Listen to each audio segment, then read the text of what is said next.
Une nouvelle identité visuelle pour la résidence Veitavatava de l'OPH à Pape-Été. Avec l'association Onou, l'Office réhabilite les murs d'une troisième résidence.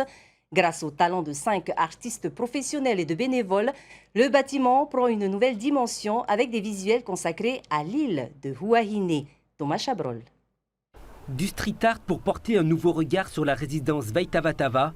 Pendant 8 jours, 5 artistes professionnels prennent les pinceaux et les bombes de peinture entre les mains pour habiller les 700 mètres carrés de surface de cette façade. C'est la troisième réalisation de ce type.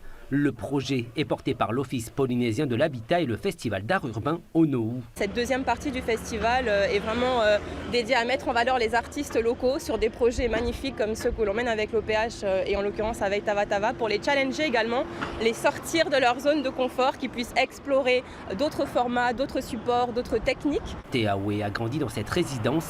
Plus jeune, il taguait sur les murs de Pape-Été illégalement, ce qui lui a valu quelques problèmes avec les forces de l'ordre. Aujourd'hui, il s'implique avec fierté pour redorer l'image de son quartier. Avec les artistes professionnels, il découvre les différentes techniques de l'art urbain.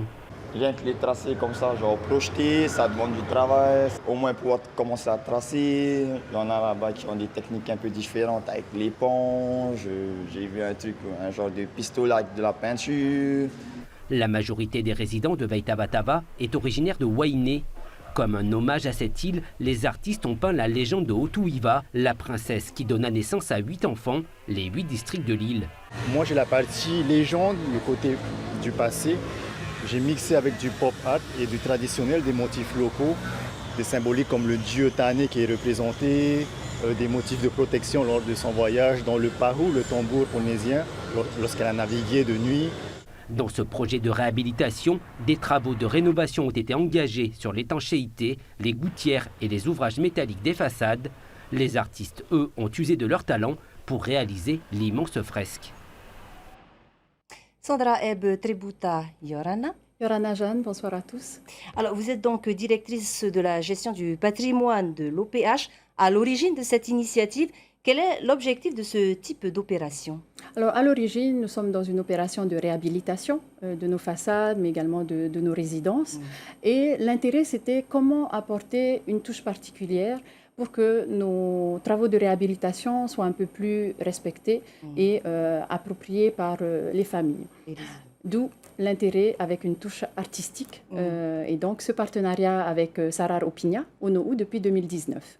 C'est la troisième réalisation. Donc, cette année, le bilan est particulièrement positif. Vous avez atteint vos objectifs? Très positif. Si on avec doit... la participation des résidents? Oui, très positif. Alors, d'un point de vue des fresques, donc nous sommes à la 16e fresque au niveau de l'OPH. Et depuis celle du CHE Paraïta avec l'artiste Okuda, quasiment la totalité sont encore bien entretenues et peuvent toujours être appréciées, notamment au niveau des couleurs et du punchy qu'il peut y avoir. Qu'est-ce qui vous a marqué le plus dans la réaction des résidents pour la réalisation de ce type de projet? Alors cette année, c'est vrai qu'on met particulièrement l'accent sur les artistes en herbe qui sont au sein de nos résidences.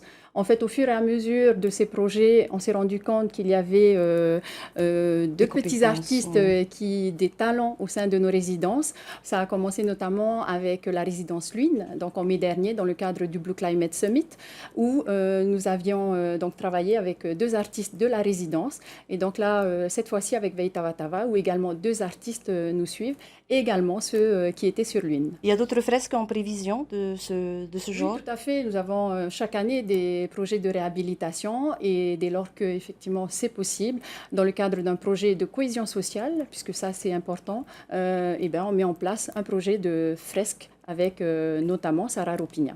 Alors Sandra, pour en revenir à votre principale mission, qui est donc l'entretien du parc immobilier de l'OPH, tant sur la rénovation des logements que sur les interventions techniques dans les parties communes et privatives, à combien estime-t-on le nombre d'infrastructures à gérer?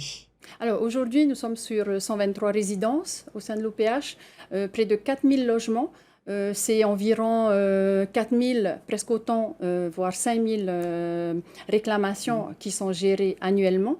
Voilà, c'est au fur et à mesure, nous sommes amenés soit à faire de la rénovation simple, qui va de la simple fuite d'évier jusqu'au traitement d'une plus grande envergure en termes de grosses réparations, dans le cadre de la sécurisation des talus, la sécurisation électrique également, les fuites en toiture. Et chaque année, ce parc grossit de combien? Oui, en on est général sur des livraisons d'environ entre 100 et 200 logements annuellement au sein de l'OPH. Nous avons livré en début d'année la résidence Travaux sur la presqu'île et d'autres également sont prévus pour les prochaines années. Et quel est l'âge moyen du parc polynésien des logements sociaux?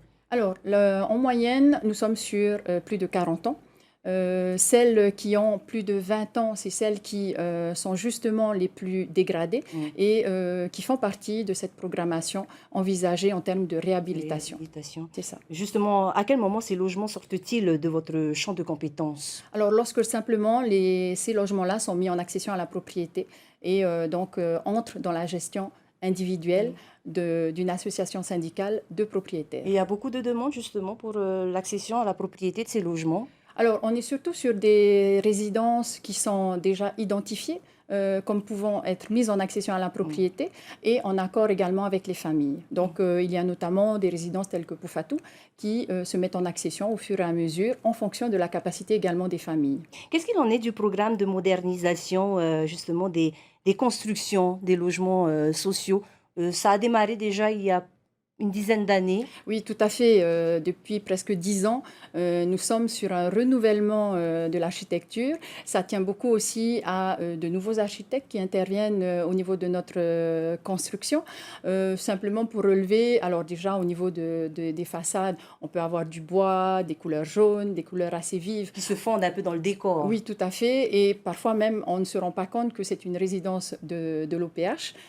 Simplement aussi, on est sur, à l'époque, les familles aménageaient l'évier, mettaient le four à l'extérieur sur la terrasse pour des soucis de cuisson, d'odeur. Aujourd'hui, la plupart de nos projets mettent en valeur et en évidence surtout les cuisines vers le côté terrasse. Sandra Ebe Tributa, merci beaucoup d'avoir répondu à nos questions ce soir. Merci pour ton invitation.